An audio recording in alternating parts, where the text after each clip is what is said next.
Hello and welcome to Talkin' Baseball, first episode of the new year. Thank you very much for tuning in. We got some housekeeping to take care of, a lot of stuff about to happen in MLB, and some stuff already has. So let's talk all about it.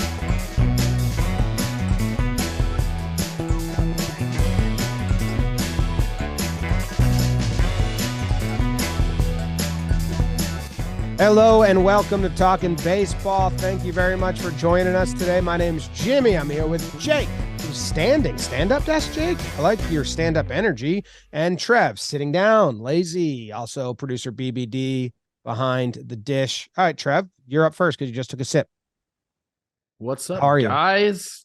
2023 is here. You guys know we had a big old party. C. Rose was there looking good.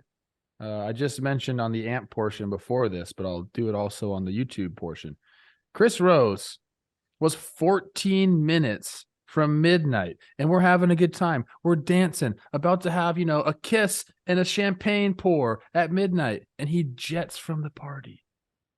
14 minutes before. I've never seen it, and that's why he's C. Rose, because he never stops,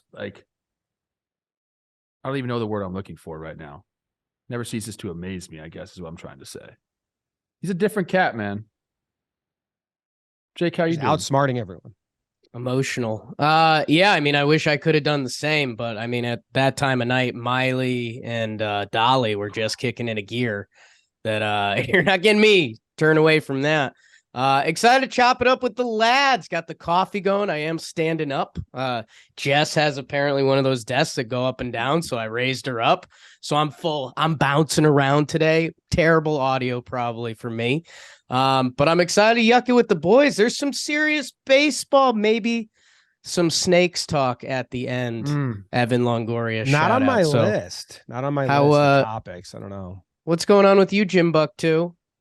I'm good. I think I'm healthy. Pretty terrible. Maybe the worst Christmas ever for Katie and I. So that sucked. New Year's Eve in bed at 7 for us. So you celebrated, what was that? European London New Year's? We've never really cared about New Year's Eve or done anything for it, but I wish we would. Like every year we're like, you want to, they're like, no, we're like, fuck, wish we were the kind of people that would, but we've been sick. The flu was awful. We got the flu Christmas Day, spent like 5 days in bed. And now for the last 3 days, we've been like on the mend, but so we tried to go for a walk. We made it like half a mile and just like, can't go anymore. Just out of breath and exhausted. It sucked. Don't get the flu. Okay. So brutal. Getting better. I haven't talked about like baseball in a while. Lots gone on, James. There's a lot of different moves. I think that's what this episode is going to be about. A little bit of here, a little bit of there. We do have some kind of bigger topics to start it off, but definitely a ton of moves that we need to just tell the people about, right? Well, there's two looming things that we can't react to because it's just like they're just up in the air right now, and they're going to be crazy once we get more info on them. We'll start with Correa because I think that's the biggest story in baseball right now, easily, just because it was already so huge. Giants signing him and then not signing him. I mean, he's getting. You guys did your reaction to it, but I think after your episode, even more details came out about how he was at the press conference room in a Giants jersey with his family. Shout out to Jeff Passan, whose article was like really cool story of laying out the scenes of like being in the hotel room when they canceled the press conference, and then the Mets call, and then the Mets balk once they see the physical. No one likes whatever the doctor who repaired his ankle back in 2014 put that rod in there. I mean, he's under the gun. What did he do? Nobody knows. He just put like bamboo stick in there instead of metal. Everyone hates this physical. So now he's up in the air. He doesn't want to renegotiate with the Mets. The Mets want to renegotiate. Steve Cohen wants to put a special clause in the contract, like never before seen clauses. If blank, then he doesn't get this money, which I don't know if they've said what they would actually be. But this situation is wild. I can't wait for 5 years to get full transparency. But we don't have that. Yeah, there's been some other talk on the Giants side. You know, after we did our reaction to it, I think around baseball, we were kind of laughing at the Giants. Like, what are you guys doing, man? Like, and we had the whole Aaron Judge thing from Heyman that wasn't their fault, but we pinned that on them anyway. We laughed at the Giants and the Giants fans like, oh, you had Arson Judge for a little bit. Awesome. And then the Correa news breaks, and it just was kind of like a recipe for, it was an easy punching bag. We were punching down on the Giants, us baseball fans. But, you know, as it turns out, you know, they had legitimate concerns for the physical. Now the Mets are feeling the same way. But, you know, like you're right, James, there's nothing really to update other than that most people are saying a deal is still likely with the Mets. Like, it hasn't fallen apart completely. It seems to me like, and I mentioned this with C. Rose, this is complete conjecture, people. But I know how these teams operate and leverage and all that good stuff operates. I believe the Mets know if they raised concerns about the physical and if they actually dropped out, it significantly impacts Carlos Correa's earning potential this offseason. Like, I don't think there's any doubt about it. They know that. So for them, if you just raise some concerns, like, you know, we still want the deal, but I think there's a way for them. I know he said he's not renegotiating. Of course, Carlos and Boris are going to say that, but it wouldn't surprise me if at the end here, Mets get the deal done, but they're going to shave maybe a year off or some money, or maybe they do get that clause to protect them. I think there's going to be some wiggle room because I just, these businessmen, these dudes in the front office, they understand that if they pulled out, Correa is not signing a 12-year deal. He's not. I don't think he's going to get $300 million from somebody else. Not if two teams pull out in the physical. Complete conjecture, by the way. Complete conjecture. Is that even a word? No, you sound like the dude from Glass Onion. Man, it's brutal, dude. I feel for Carlos Correa. Who would have thought we got here? Maybe this is a whole part of his like PR campaign to get back in love with everyone. Like, no one wants to sign me. My ankle's lost. Well, for 12 years. Twins are still in play, Trev. That's where we last left off. It was the right word, bro. Stop. You're killing it. Yeah, I was surprised. You added great wordage. If you're hammering it twice, it better be. I was proud of you. Man, he's going to end up with the Mets. And I think it comes down, what do both sides want? Carlos Correa wants to be a Met. The Mets want Carlos Correa. There's some weird going on with that ankle, and we don't know. The doctors may not know. Whatever the doctors do know, they think it's really bad. Like a level of bad we haven't really seen with any other player before when it comes to a physical. So I don't know. The other part that I think you guys haven't mentioned yet, we've talked a lot about the new CBA and the owners, Steve Cohen, making comments about Carlos Correa being a Met.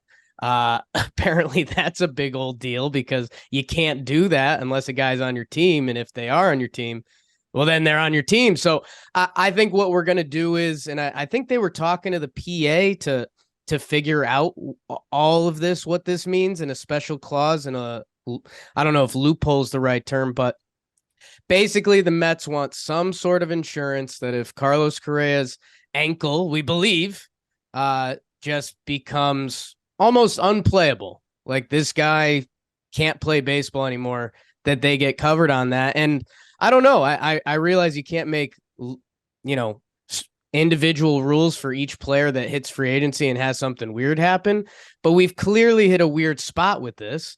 And I don't know, like the Mets still very much want Carlos Correa. Like that's been the word out of Mets camp, that let's figure out the right way to get this done. Otherwise, let's go Twins, baby. Oh my gosh. I will be at Twins Fest, and maybe I'll break the news there that Carlos Correa is coming back home, baby. Yes. James, I didn't know that they did ankle surgeries with bamboo. That's interesting. I'm glad that I heard that on our show. Yeah. Everyone's talking about that. Yeah, they did. They were still trying to revolutionize everything back in the day. I don't like feel bad for Correa. I mean, it's not like these teams don't want to give him a contract. They don't want to give him a 12-year contract. Boris's whole pitch was pay him until he's 41 years old, the same way you're paying Turner till he's 41 and Bogarts till he's 41 and Judge till he's 40 and all of that. And they were like, okay, yeah, that makes sense. And then they get the physical and they're like, wait, he doesn't have an ankle? Well, I don't want to pay this guy. Those other guys have ankles. I mean, I wonder, and this is where I really want to know the full thing of it. Like last year when he did the short contract with the Twins, did he turn down a 12-year deal from another team for less AAV? Did he get any offers? Did they tell teams up front we're not doing long-term? Like, did he miss out then? Did the ankle get worse with the Twins? Probably not. Probably just the original. But would the Mets right now be like, dude, we'll give you 5 years, 130, 30 a year for the next 5 years before it looks bad. And they're saying, is that the right math? 150. Whatever 30. it is. Just like, we'll give you we'll pay for the next 5 years, the AAV you want. Well, we can't do 10 because it looks like you're not going to have an ankle. The bamboo is going to disintegrate. So I just can't wait till we get actual insight on this in the future to understand it, because it's not like no one wants him for next year or the next year or the next year. They don't want him for those end years up until he's 40, the way that Boris is trying to get him paid.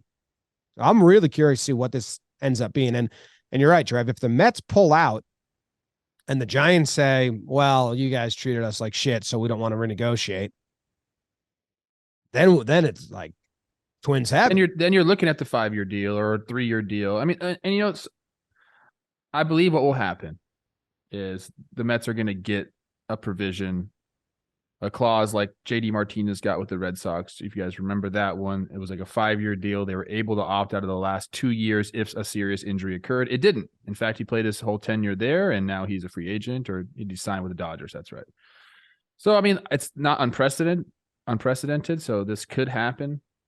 But I think that there are some things that could happen that would blow this whole thing up. There's no doubt about it. The Mets and Steve and the spending that they've done, obviously it doesn't seem like they care right now, but I don't want to call it a bamboo ankle. I feel like that's just going to start taking on a life of its own. But if you really are concerned about something, if you really are concerned about something long-term, I mean, 12 years is a long time. They're not just giving away money. They're going to do their due diligence. And if they feel like this is going to be something that impacts it, I mean, it could happen. They could pull out of this deal for sure.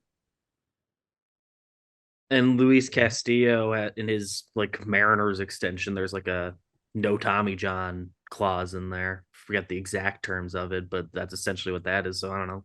Find what the hell spot. Seems messed up. Find some spot for if he gets ankle surgery. It's only 9 years or something. Everyone whatever the number John. is. I think it's in that last year or something. If it's the last year of that, he's out for Tommy John. It's some I forget the exact way it's phrased, but we can imagine if he tries to pitch through it because he wants that, and then damages even worse, and then damn. Come on, PA. I don't like that clause. Everyone gets Tommy John. I mean, for Correa, we make it sound very simple with our math: 5 for 130, 5 for 150, whatever it is. We're talking about half. Whether you're talking $300 million, $150 million, whether you're talking 2 bananas or 4 bananas, half.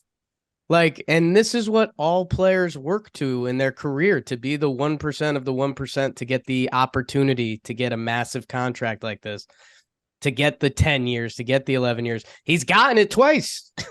And now the Giants and their doctors full pulled out before the presser. Jim, you really liked how the full picture was painted. And I know you were wondering if there was other funny business going on.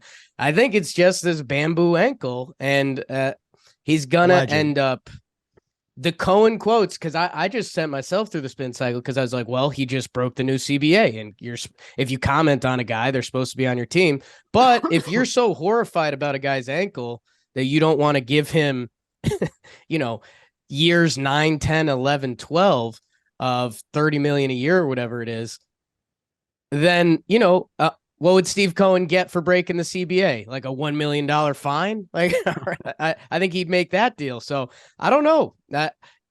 Everything is still pointing Mets, but it feels like we're waiting for the next breaking news on it. And I hope it is Correa to the Mets.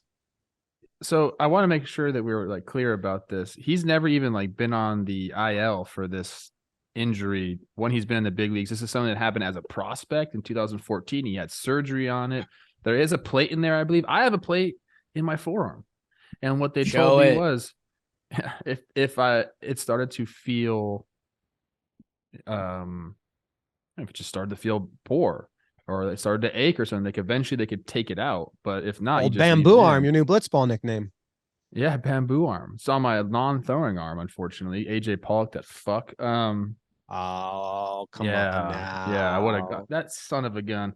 AJP. So, I don't know, man. It's so interesting. Like my brain is going like this could be a conspiracy. And like everyone wants these clauses in the contracts now. Like if everyone's been hurt, bro. Everyone's like has something that aches them. If every contract now doesn't have a clause, well, if that thing flares back up, we're gonna void your contract. Like that's not cool. If we're talking about conspiracies, and we're going to talk freely in the allegedly speculation range, I sincerely do not believe what I'm about to speculate on is true at all. But wouldn't it be wild if Cohen knew he was going to use the physical, and he knew, like, I don't know the end game, but if Cohen, and people probably think he's a mastermind, but after meeting a lot of people, they're not really these evil masterminds. But you know, what if he calls Boris, says, "Oh yeah, we'll do it for this and this and this," but he got on the phone with the Giants too and was like, "What happened?" And then he was like, "Oh, okay, I knew this, and everything's been planned for an end game we don't know." Like, and then I'm going to talk about, like Jake's saying, I'm going to talk about him like here. They're going to find me, sure, but there's no way we sign this. Like, we're going to use the physical as well as a negotiating point. And the Mets were never intended to stand by that contract that was public to sweep them from the Giants. Like, what if it was thought out? I really don't think that at all. That's what I was alluding to earlier about how you can use this now and shave some years and some dollars off that contract. And I think that's the most likely outcome here, is that we do see a I don't think that was their deal, intention. 10-year deal. You don't think it was initially? Dude, these guys are smart, man. I think Cohen knew. I think this is going to be a story in baseball history. Correa got stolen from the press conference, and the Mets swept in and made, like, it's his A-Rod, made him change position because the Giants were haltering, and I don't halt, I just go. And I think he was chasing that fucking awesome baseball history story. But then he got the physical, and he probably had some people on his team like, wait, Steve, it's like, it's kind of real.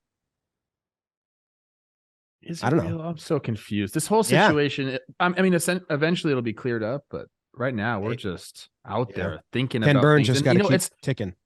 It's not our fault that we're like coming up with these conspiracies, because there just hasn't been enough info out there. It's all, behind closed doors, and we have the holidays here. So it's sitting around stewing in people's brains. And, you and I, James, have brains. Jake we're going to take him, find him one day.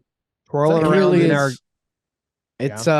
It's more of a slippery slope than I think I initially thought. Brainless me. Because, couldn't you literally say any pitcher that had Tommy John, which is what, 80% of pitchers now, and be like, well, I mean, there's some elbow stuff there that happened. What I'm saying, bro. Yeah. What if it's like one doctor? Like, who's the main doctor? Andrews. He's in the clear, but like his rival, all of a sudden, Dr. Andrews is like, Dr. Brown gives shitty Tommy Johns, and then every single player that's got a Dr. Brown Tommy John all of a sudden just can't sign like another deal. Is that a soda? No. Yeah, bullshit. It's like a synonym for bullshit doctor. You mentioned this guy that did the surgery back in 2014. Dr. Brown listening. Yeah, sorry, Dr. Brown's soda, by the way, right? Yeah, a shitty soda, Trev. They used to be at all the delis I would go to. Listen, no, I like Dr. Brown's. Yeah, they're like those orange and like those root beer type things. We love you, Dr. Brown. Yeah, this doctor, not Dr. Brown, the one that actually did the surgery, you think he's like, hey, I'm a good surgeon. Like, I stand. He would have raised his hand. Right? If he stood by it, he would have raised his hand. I'm a good guy. Do you think he's like, oh shit, that wasn't. We shouldn't have used bamboo. Yeah, Astro's telling me this was like not a good prospect, so I used the shitty bamboo. Damn. Oh, that's Well, tough. anyway, if your gut health is poor and you want to start the Mm. new year off right, Athletic Greens has what you need. Trev loves it. I mean, Rose loves it. That's why he's not staying up till midnight on New Year's. His gut health. He's bubble gutting down there. He needs to get home, take care of himself. With one delicious scoop of AG1, you're absorbing 75 high quality vitamins, minerals, whole food source superfoods, and probiotics to help you start your day right. This special blend of ingredients supports your gut health, your nervous system. Is player that we just talked about nervous? Maybe this could help him. Your immune system. Is my immune system kind of fucked right now? Yes. Your energy, recovery, your focus, and your aging. All the things. Wow. It contains less than 1 gram of sugar, no GMOs, no nasty chemicals or artificial anything, while still tasting good. It costs you less than $3 a day. You're investing in your health, and it's cheaper than your cold brew habit. Shots fired. Right now, it's time to reclaim your health and arm your immune system.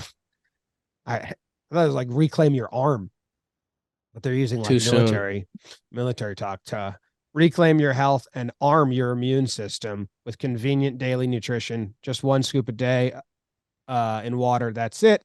To make it easy, Athletic Greens is going to give you a free 1-year supply of immune supporting vitamin D and 5 free travel packs with your first purchase. A free 1-year supply. It's New Year's.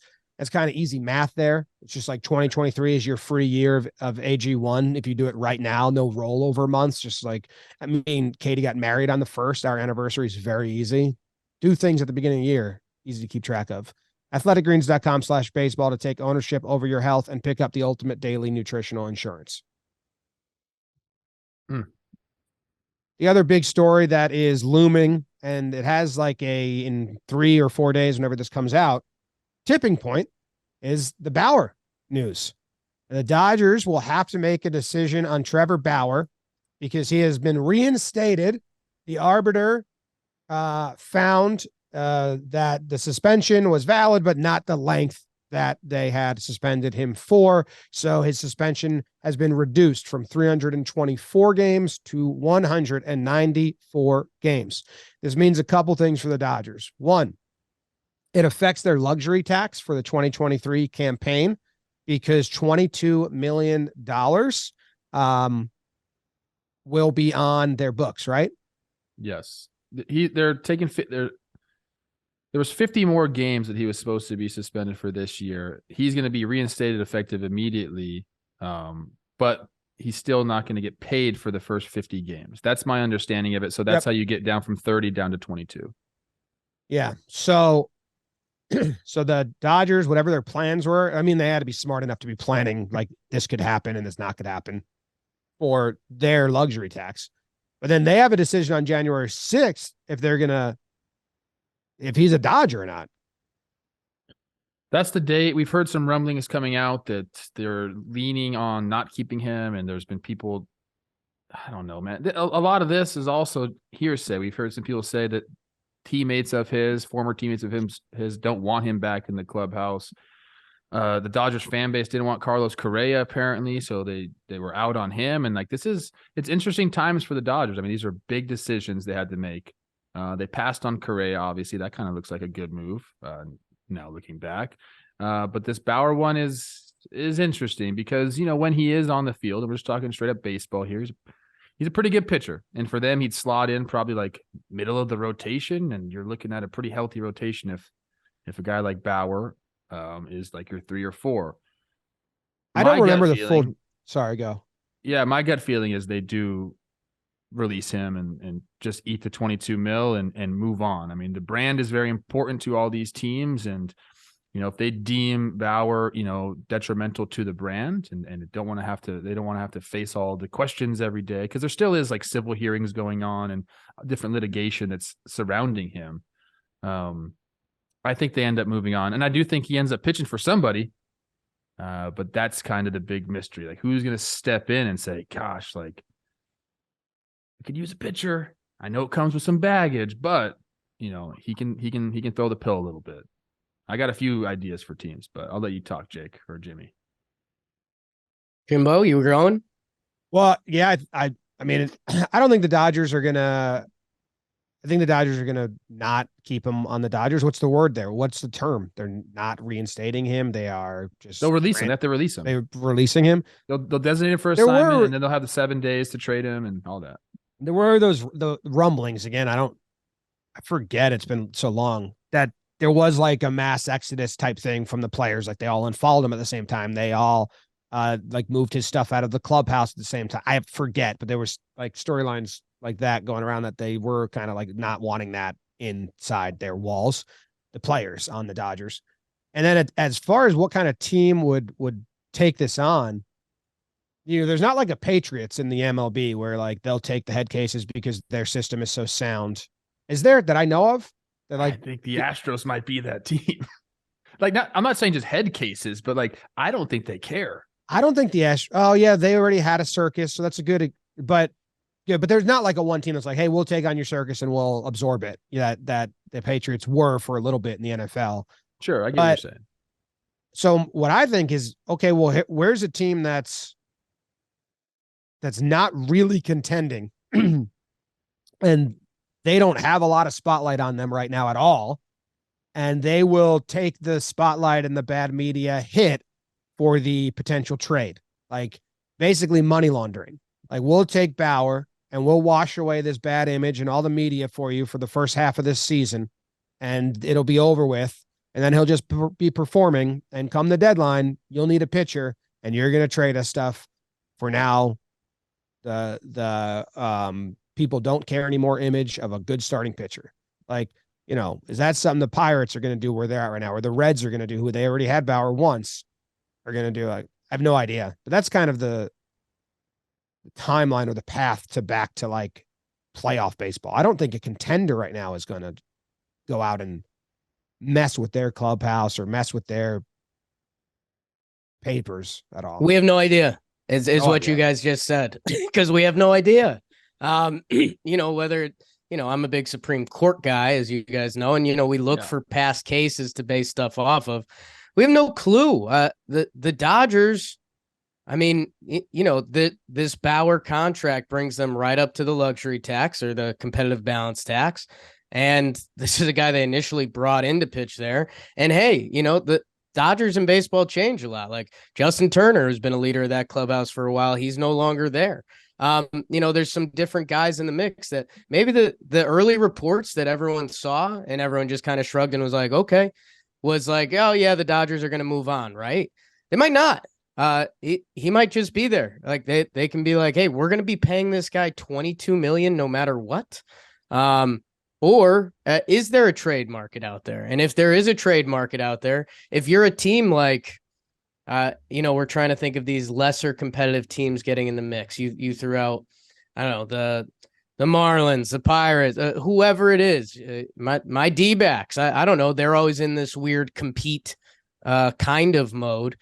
If they're going to go out and get Bauer and then they're just going to try to build him up, if you're a competitor, wouldn't you just try to like skip that part and say, we'll just bring him into town and we'll wash the money ourselves? Like, I have no idea where it ends up. The early reports where Dodgers were out, I don't know what they're going to do. Cause let's say they're just going to release him. And is anyone going to trade prospects for him or anything? No, for it'll be him? a salary thing. If they end up designating him and they have the 7 days to trade him, I think most likely what it'll be is, hey, pay $7 million of his salary or something like that and take him on. But I'm like kind of on a different path with this than you guys. I think that a contender would sign him. And I'll give you my teams. You want to hear my teams?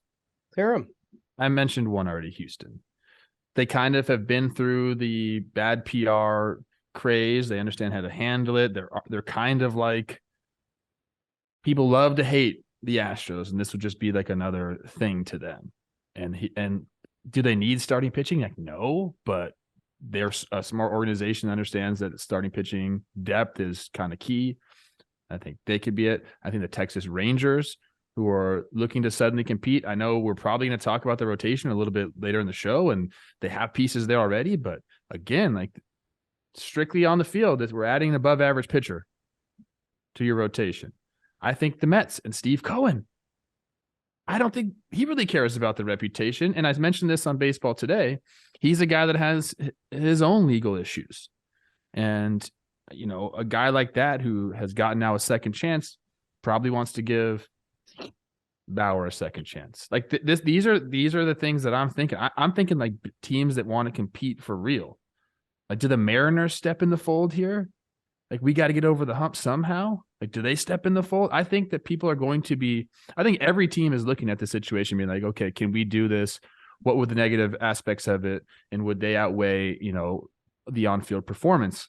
I think there's going to be some teams that say, we like the on-field performance enough. I have an evil mastermind plan again. Okay. Perfect. Collusion galore. And the Dodgers don't like long-term contracts. They like short-term contracts with high AAV. And Correa's bamboo ankle is bad. And Cohen calls up the Dodgers and is like, hey, we'll take Bauer off your hands for you. And we'll back out completely of this Correa thing, drop his, so he's only getting short-term. Now you're contenders. Mets get Bauer, Correa to the Dodgers, collusion galore. The whole fucking sport crumbles from it. Lockout. PA is like lit on fire. They're hiring, so it's a good time to be a young lawyer. Tough to find a hole in it. But if we did, I don't know. The more and more we're circling on it, like, for me, it feels like AL contender or he stays on the Dodgers. If you're the Dodgers, why would you trade him? AL contender.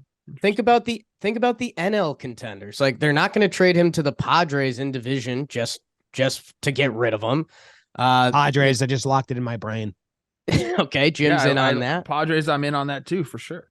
If you're the Dodgers, you just wouldn't do that. You're just not going to give them. They're trying to wipe their hands clean.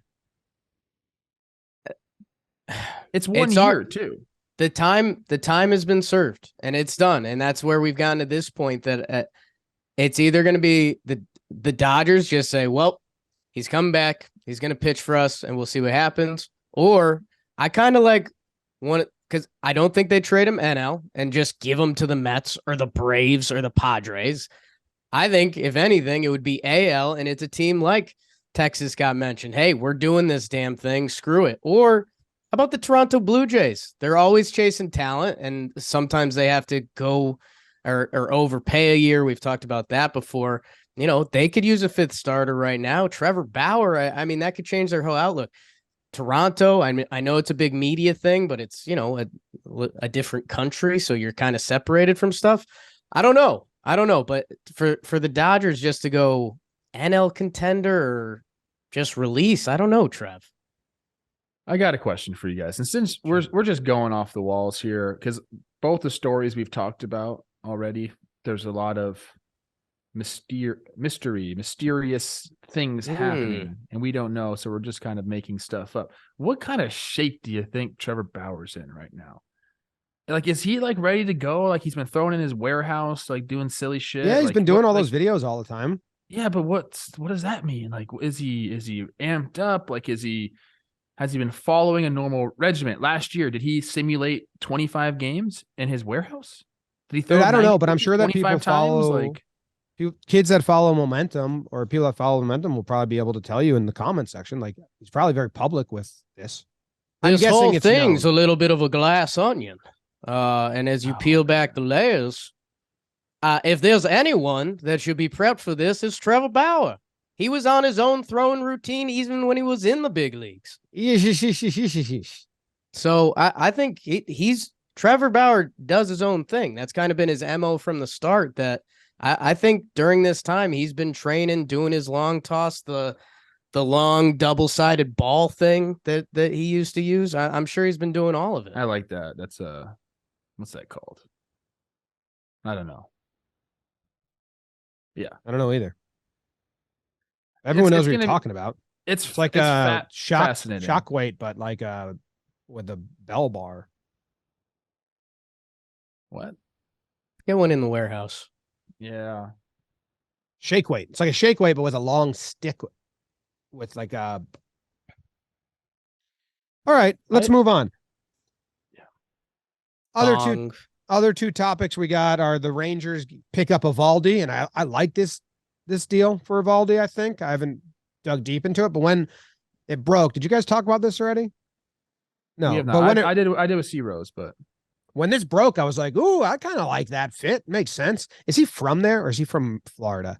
But now the Rangers on paper have like a crazy good staff. And Eovaldi, I think he's a pitcher that's better than his numbers. I don't know if his numbers got better lately. I don't know what they are, but I think Eovaldi's a gamer and better than his numbers. A lot of times, I think he was an above average pitcher. But now they got Heaney, huge. Eovaldi, they got DeGrom. Rangers got themselves a rotation. this Well, is. Go ahead, Jake. I think that when you say Evaldi's better than the numbers, I think there's a little bit of a Fenway effect there. If you're just looking at ERA playing in Fenway, we felt it every year. It feels like just runs happen. Sometimes I think with him, there's, I mean, we already talked about it with Correa. There's injury risk. Like there's injury risk with every player in baseball. Even his final year of the contract has something written about that. Hey, if you're a Rangers fan, you just have to be on the moon. I mean, they got Simeon and Seager last year, and we said, hey, we think these are long-term signings because, I mean, by years-wise, they were. If you told them the next year you were getting DeGrom and Eovaldi, I don't know. And remember, I mean, the year Martin Perez had last year, they signed Heendog too, which I know we can, some memories of Heendog for some fans aren't as in high regard, but he was great last year. The Texas Rangers have done a full facelift. And I mean, there's full conversations of what does it mean, but they got a pitching staff. They got a chunk of a lineup, and I don't know if they're done. We just rumored them for Bauer, so we'll tweet that out. Texas in on Bauer. John Gray is with them, and he had a really good stretch of like 13 starts last year that you can point to, but didn't start great. And actually, an under 4 ERA is pretty good, and he had a stretch of 13 games at like a 2.5 ERA last year. So yeah, they got to.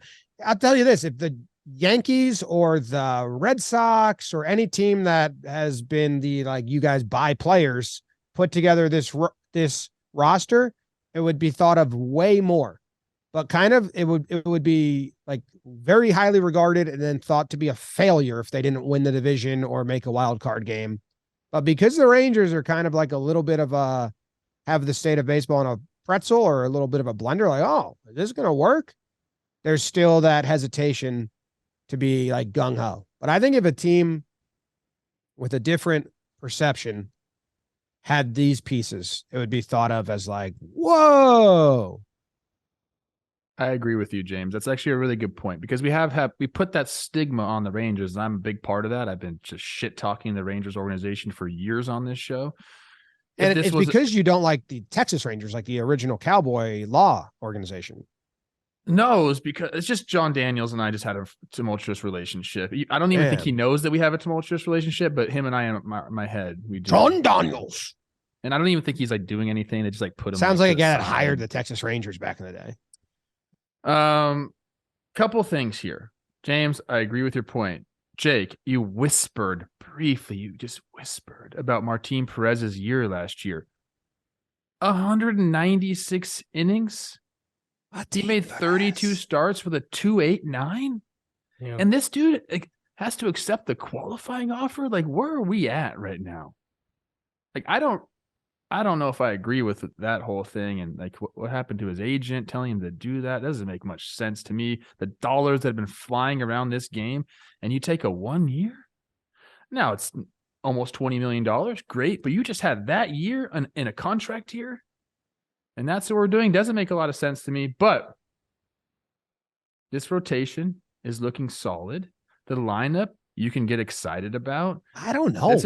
This is my take on it, and then I want to hear your guys. Everything has to go right for the Texas Rangers in this rotation.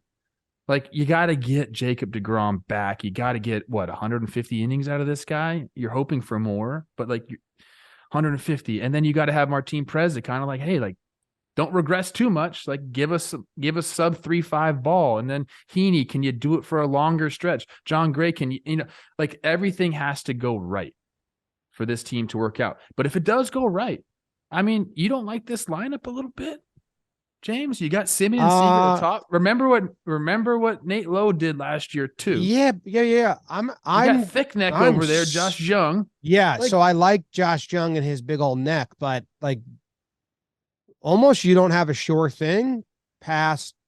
That's what I'm saying. About the roster is things have to go right for this team, and they can. Like, I mean, Lowe had a great year, but we've seen a lot of people have great years and not like he's not a perennial. He's going to compete year yet. I hope he is. And then, Adolis Garcia, Heim had a great year behind the dish, but he's their 5 right now. I don't think he's a 5 hole hitter. They still need to add some bats. There's no doubt. Then you got it. Young. Then you got backyard Brad Miller, Tavares, Josh Smith. That could be the most empty lineup ever if you don't get everyone progressing, playing well, and you get one stretch of a Simeon Seager injury or Simeon takes 3 months to hit a home run again. I thought their lineup was going to be better looking than that. They need to make another move. I think you need to go look at the roster. I think you need to go look at everyone else's roster. We get spoiled sometimes looking at some of these elite teams that we talk about a lot. Oh, the Astros 1 through 9 is sick, but like most teams have what?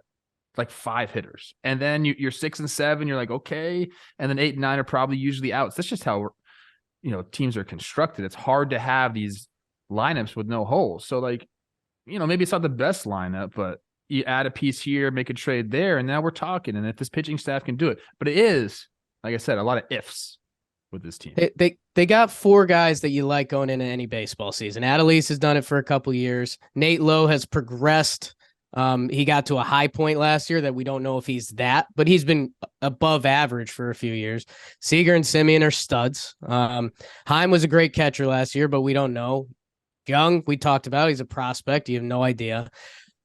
But I think we have to go back to pitching depth because there's a couple guys we haven't mentioned. Jake Odorizzi is currently on this pitching staff. He's their 6/swing man.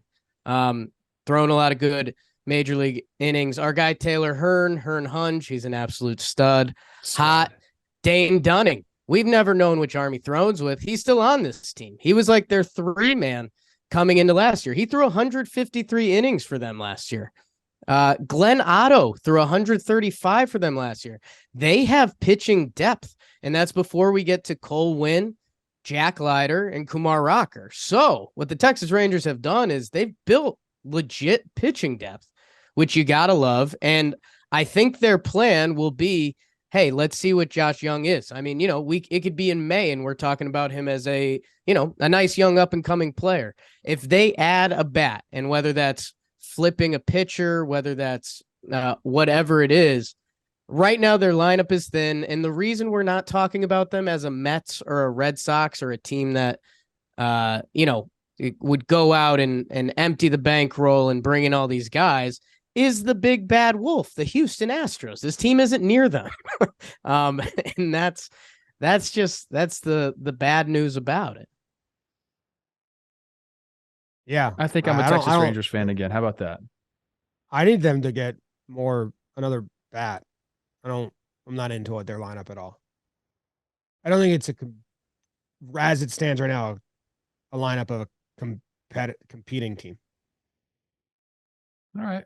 You want so many less need this to happen. And I guess I could be missing something from Rangers fans. Like, you can't, both Joshes, they're not both penciled in, right? They have a lot of young guys. I know we didn't. Bubba Thompson got called up last year. Zeke Duran.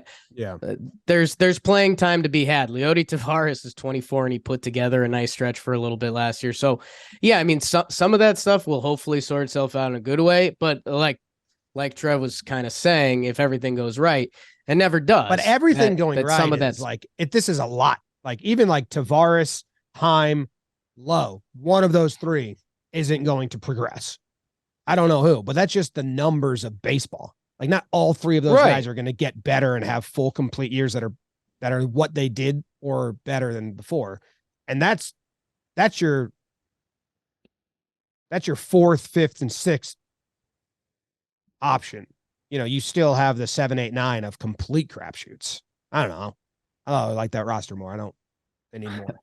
I kind of love that we're deep diving on the Rangers roster. It's been some time since we've done that on this show. We can get out of here. We can move. The next one we want to hit real quick is that the White Sox spent the most money in free agency they've ever spent. Is that if I say it that way, is that correct? It's the biggest contract on a single player, most money on a single player, whatever. Benintendi to the White Sox, 5 years. How much was it? 73. 575. It passed 75. Yasmani Grandal's largest contract in White Sox history for $73 million, but he got 5 for 75. So the White Sox pick up Benintendi to play left field. Other teams wanted him, but not at that price point. This contract and not at that length, not of that many years. This contract and the Red Sox contract for who's their short guy? Not Senga, that's the pitcher. Yoshida are the most confused I've seen baseball writers this offseason. These are the two ones where like the collective response from baseball writers and journalists that have been chronicling this shit for years were like, what? As far as the Benintendi, it was almost the reaction was, oh, I guess that is kind of 5 years of the average salary, and he is kind of just slightly above average, but that just seems like a contract that's bizarre. And then the Red Sox one was, everyone was like, what the fuck are you guys doing? But we're on Benny now. White Sox spending money now. It's you know how much I believed in this White Sox team last year, and I'm looking at the roster on Fangraphs right now, and he slots in there nicely. And you're going to be able to take Eloy out of left field because, gosh, he didn't even know where left field was. I didn't like watching him out there. He kept getting hurt. Like, we just need this guy to hit. Okay, so now that allows Eloy to just go bang, which I like. Okay, Benintendi plays a good outfield. I think the deal's fine. What I'm missing is our guy, the cog in the lineup, my other Cuban ball player that I love so much, Jose Abreu. Him missing from this lineup, I think, is massive. Like, was the rock in the middle of that lineup that's going to give you that awesome AB. And without him, like, I still can get excited about this team a little bit. I still think like this is a very competitive team. I still like their pitching a lot. But the lineup to me without Jose is a little bit thin. We're going to need some of these guys to step up and be the people that like we think they are. Like Luis Robert like needs to go. Like, we need this guy to have a banger year. We need to have him have his MVP season. And then we'll be talking about the White Sox. But we keep kind of going back to lineups and they seem a little light. The offseason's not over. They can still make more moves. But I like the Benintendi move for the White Sox, especially in that division, man. It's almost TPP season, isn't it? Because we're doing a lot of if it clicks, and that's what this time of year is about. New year, new me. Tim Anderson and Benny at the top of the lineup. If those guys are on their game, you're looking at 2 runners on for for Robert and Eloy. I love that style that they're going to be playing with those two guys up there. Little old school, little Trey Turner at a meeting going on for your Nats. Now, does it look like that? Because the White Sox last year just looked like and felt like a disaster throughout. Could those guys set a tone and be 2 of the best table setters? Could Tim Anderson compete for another batting title? Well, Benny has another year with an OBP around 375. Because if they do that and they're setting up Robert and Eloy and Moncada and Andrew Vaughn, yeah, there's something there. If that doesn't work and we're feeling White Soxy from last year, talk about a pivot year from them, man. We thought they were World Series contenders. They were not. And yeah, we used to talk about Luis Robert as one of the top young up and coming, players in baseball. Can he do that? Can he be that? Eloy's my guy. He gets hurt last year playing the outfield. I think his bat has shown he has the pop. If he can play 150 games, he could hit you 40 homers. But I mean, the White Sox won the bidding war, which was crazy. There was not a lot of defensive contact left fielders. Benny checks those boxes. New CBA, he gets the 5th year. And he had a huge year going into free agency. And he's 28. Like, when we talk about Confortos or David Peralta's 36 and we're seeing him in the free agent pool. Benny's 28. So I don't know. The White Sox, we're just going to be shrugging because, again, a lot of the talent you still like, but after last year, how can you believe in them? I have a question about our boy La Pantera. We've put him in like superstar tier since he debuted, right? And I think it was in 2020, he had a really good start and then finished really poorly. So his numbers didn't end up looking great. 2021, he has a 946 OPS, only 300 plate appearances. So that we're like, okay, like this is it. Last year, 400 plate appearances, 746 OPS. Like, what kind of player is this guy? Like, you see the tools. You know he can do it. He's only 25 years old, I believe. Like, I'm not like I was about to say I'm buying all the Luis Robert stock in the world because he's dinged up right now, but maybe I just buy a little bit of it. I don't know if I'm going all in on it. I want to see this guy go out and have a full year, middle of the lineup, driving in runs, playing a good defense. I need to see a full year of it. We've seen flashes of it. We've seen, bits and pieces here and there. Like, I want to see this guy be the cog in the middle of that lineup so he can rightfully be talked about in that superstar tier, because I think we were a little premature with that. Yeah, I mean, the White Sox in general, but I want it to boil down to like La Russa blew it up, and in 5 years the story is like, actually it was a terrible hire that ruined everything because they've been acting like it wasn't, and it may not have been. It may have been all these other circumstances, but I mean, could we be looking back at like, what if they didn't make the hire everyone said was gonna be a botch job? We had said so it right much away. momentum and talent and fun.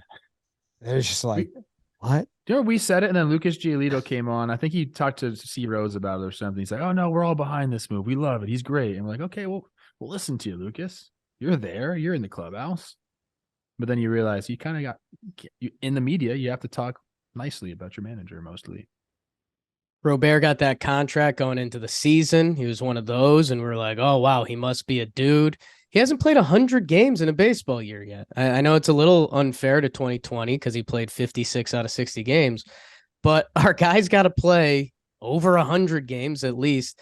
And yeah, I mean, the Tony La Russa stuff gets, last year, like you said, Trev, Luis Robert, 284, 319, 746. If he had been playing for a different manager, would he have given that 338, 378, 946 OPS? I don't know. But yeah, I mean, for him and Eloy in the middle of that lineup, Jose Abreu's gone. You guys need to be the dudes. This is a huge year for them. And they're still in the Central, which is a very winnable division. I question C. Rose and his Guardians all the time. Are they going to be the new San Francisco Giants, who came out of nowhere and then kind of went back to the middling that we're used to? Although the Guardians have been a pretty consistent. They're like the most consistent team in that division. Yeah. It's basically who's going to embarrass themselves, the Twins or the White Sox. That's been the Central.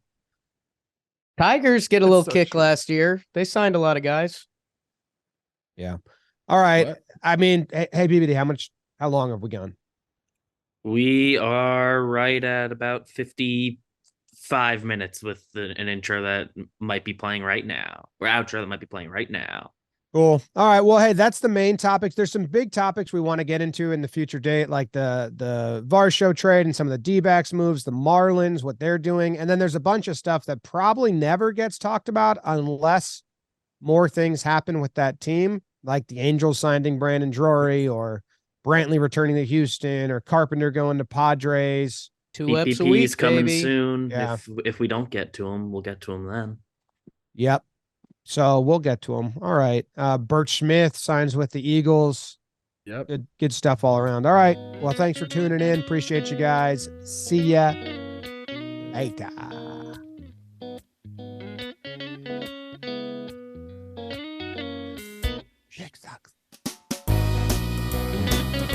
check out Dalton Varsho's defensive statistics from last year. That's all I'm